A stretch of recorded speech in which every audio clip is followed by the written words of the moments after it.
ministre des Travaux publics, on peut voir là ce qu'on peut dire, le prototype du ministre de l'incarnation de la médiocratie. Nganou Djoumessi, qui a l'un des plus gros budgets du Cameroun, lorsqu'on voit depuis qu'il est là, au ministère des Travaux publics, qu'a-t-il fait concrètement? L'argent dilapidé à gauche, l'argent dilapidé à droite, et il n'y a pas de route.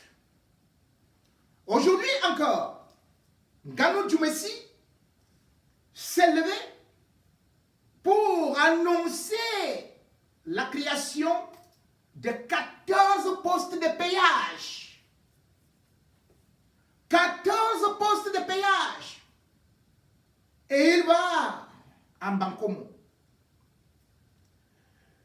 Première chose, Nganou Djoumessi n'a pas donné exactement le coût de ces 14 postes de péage, dans la mesure où certaines informations parlent de 34 milliards 725 millions, d'autres parlent plutôt de 722 milliards de francs CFA. La bonne information n'est donc pas donnée exactement comme Atangandi qui nous dit que Paul Biya a envoyé une enveloppe au chef d'État, mais jamais on ne va déterminer le montant. De toutes les façons, c'est comme ça que Nganou Djoumessi agit toujours.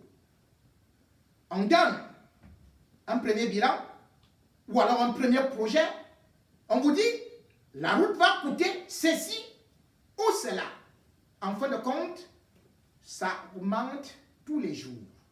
Tous les jours. Tous les jours. Où est donc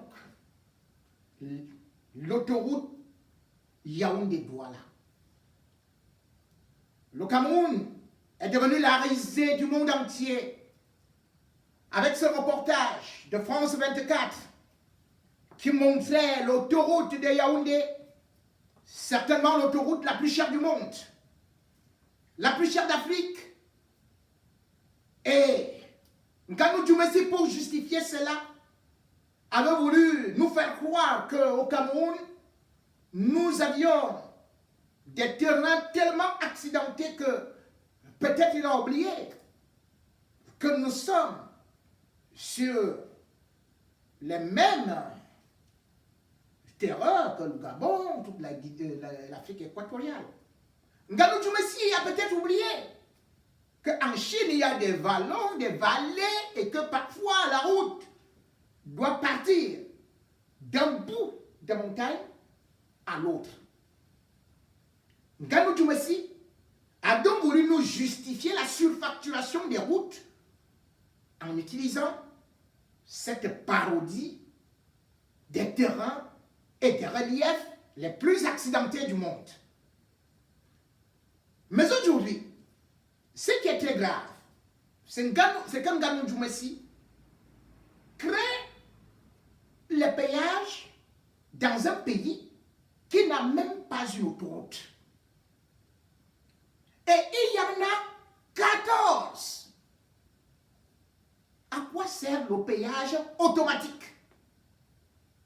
Qu'il soit rappelé aux Camerounais que lorsqu'on parle de péage, c'est pour amortir le coût d'une route. Les routes actuellement au Cameroun, ou ce qui en reste, ont été construites du temps d'Amadou Ahidjo. Donc, le coût a déjà été amorti. Et au-delà de ça, on ne peut pas mettre de péage sur des nationales, puisque Yaoundé-Douala ou encore Bafoussam, rien que l'Ouest, pour s'y rendre, dans les projets de Nganou Djoumessi, c'est 5 péages.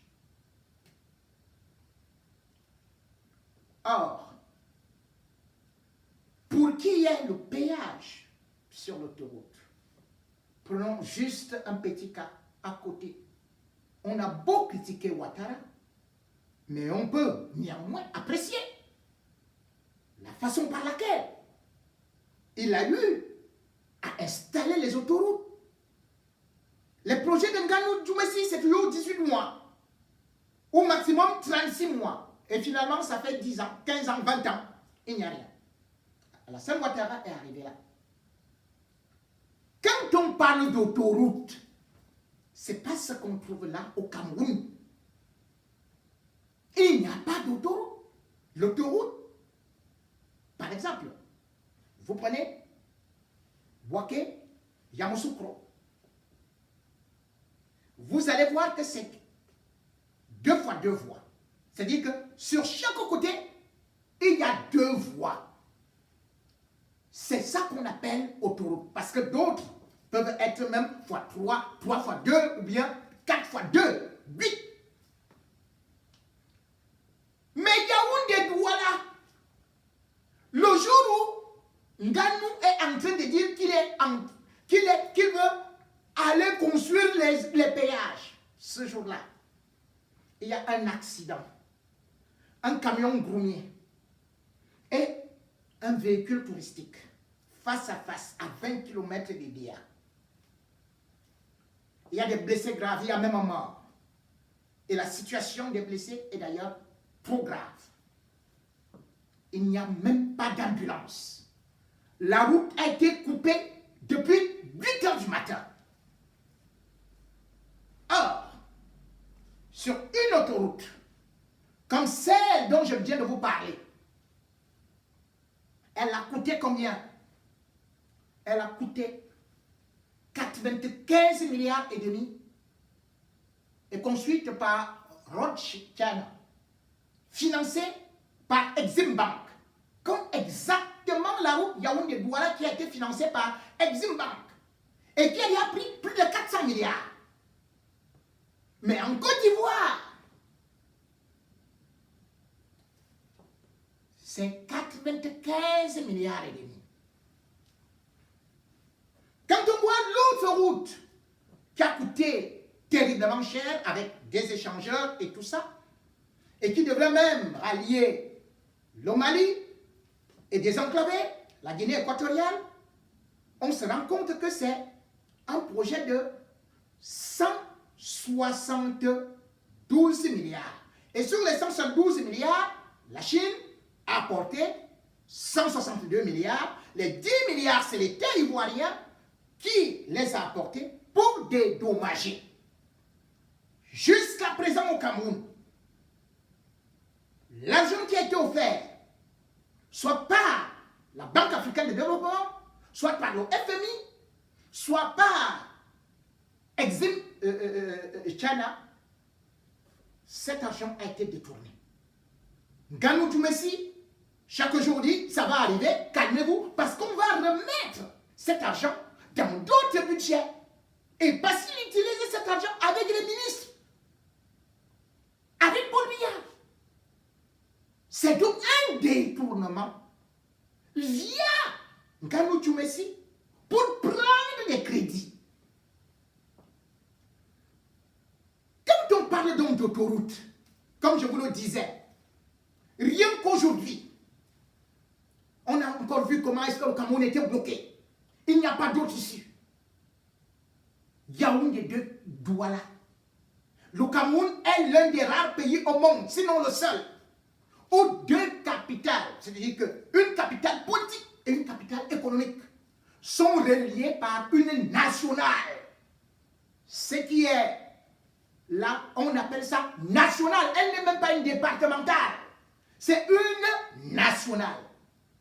Donc, personne ne doit payer le péage là. Quand on parle de péage, que ceux qui ne connaissent pas, qui n'ont jamais voyagé pour aller en Belgique, en France, en Suisse, par exemple en Suisse, on n'a même pas, on utilise des systèmes où on peut payer presque un abonnement ou une carte, genre comme ça, ça vous permet de rouler. Ça peut être 40 francs suisses et ça vous permet de faire toutes les routes. Mais lorsque vous regardez donc, je reviens à côté, je ne parle plus de la France, je vous prends l'Afrique.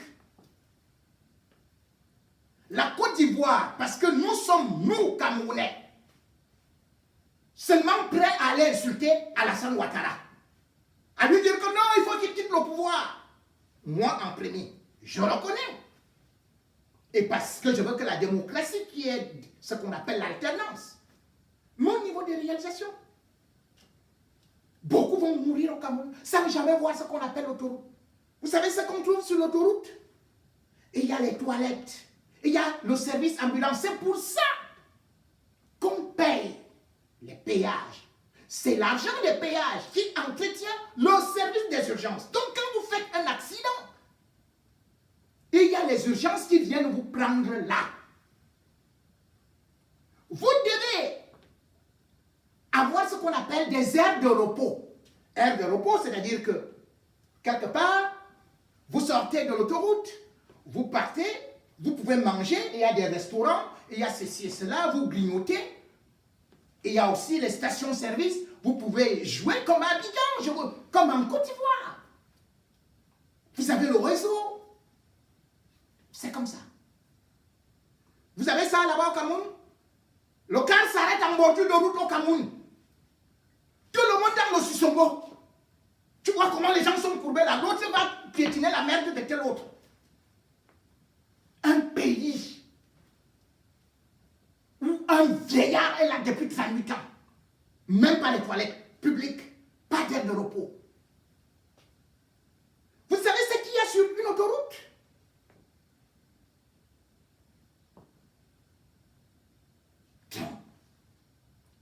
Lorsqu'on parle de péage, comme je vous prends encore le cas de la Côte d'Ivoire, où vous allez voir que sur les autoroutes, on essaie quand même de dire que le péage se situe après tous les 100 km.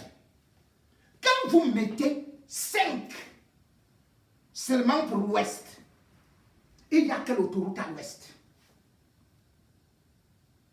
Il y a d'abord quelle autoroute au Cameroun? C'est une honte. Ce sont les chiffres du gouvernement camerounais qui nous disent le Cameroun a 123 323 km de route. Ah, donc c'est... Non! Ils vous disent qu'en tout et pour tout, comme route bitumée, il n'y a même pas 5000. Et quand on vous dit 0 autoroute, et quand vous dites 5000, cela veut dire que qualité autoroute, qualité route, il n'y a même pas 1000 km de route bien bitumée dans un pays de 475 000 km². Le gouvernement camerounais dit d'ailleurs que le nombre de routes asphaltées représente 11%, soit le taux le plus bas d'Afrique. Le seul pays que nous rivalisons, c'est le Tchad et la République centrafricaine. Voilà donc un mastodonte économique de l'Afrique centrale, de l'Afrique. Oui, les péages. Peut-on construire des péages dans un pays avant de construire des autoroutes? C'est comme si vous aviez aussi à construire juste le 15e étage de votre maison sans même commencer par la fondation. Là où la route passe, le développement suit. Mais malheureusement, avec Nganou Djoumessi, c'est une grosse souris qui n'a fait que voler. Que ce soit avec des dalles, que ce soit avec des bus. Lui, il a eu sa façon aujourd'hui, avec les pénétrantes des marchés qui retirent à gauche à droite, redistribuent à tel, avec toute sa sa famille dans Logan. J'aurai le temps de revenir sur le dossier de Ganou Djoumoussi dans les prochains épisodes.